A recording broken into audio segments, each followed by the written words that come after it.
संगत जी बड़े प्यार से कहना धन निरंकार जी.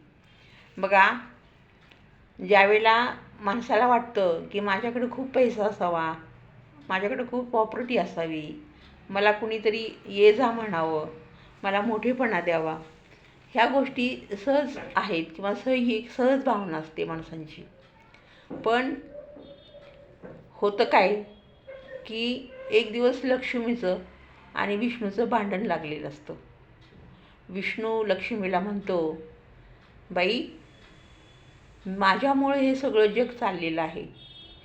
लक्ष्मी म्हणते, मुळीच नाही, मी आहे म्हणून हे सगळं चाललेलं आहे. मग दोघांचं भांडण अगदी विकोपाला जातो आणि तो लक्ष्मीनारायणाचा जोडा जरा बाहेर येतो आणि एक अंतर्दृष्टीनं विष्णू म्हणतो, बघ तिथं एक खाली काय चालले, तर ते म्हणते प्रेतयात्रा चाललेली आहे. त्यावेळेला ती प्रेतयात्रा बघून लक्ष्मी म्हणते, बघा, ती प्रेतयात्रा बघा, अजूनसुद्धा लोक त्याच्यावरती सगळं उधळतात, नाणं हे ते. मग विष्णू म्हणतो, तू हेच फक्त बघितलं, एकच पार्ट बघितलास, पुढचा पार्ट बघायचा बाकी आहे. लक्ष्मी म्हणते, काय? त्यावेळेला विष्णू म्हणतो, त्यातली काही नाणी त्या तिरडीवर पण वरती पडत आहेत,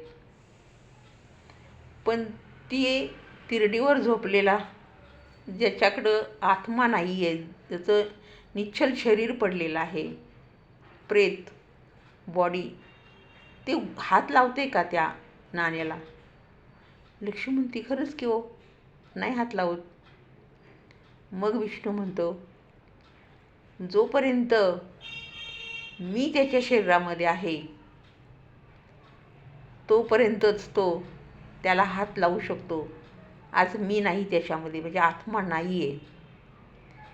लक्ष्मी म्हणते, चुकलं माझं. जोपर्यंत आपल्या शरीरामध्ये हा निरंकार आहे, निराकार आहे, तोपर्यंतच आपल्याला ह्या जीवनाचा आनंद उपभोगता येतो.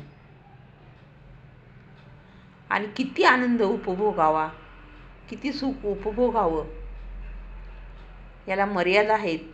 आणि तो मर्यादा घालून देणारा सद्गुरू असतो. व्यर्थ चिंता करायचं सोडा. जे भेटलेलं आहे, जे मिळालेलं आहे, त्यामध्ये समाधान माना. 10,000 रुपये भेटले तर ते 10,000 रुपये कुठं खर्च करायचे, कसे करायचे? आनंद मिळेल अशा ठिकाणी खर्च करा. पण ते 10,000 रुपयाची वाट लावेपर्यंत सतत त्याची टेन्शन, हे कुठं ठेवू, त्याला चोरच नेईल का, त्याला कोणी वाया जाईल का आहे.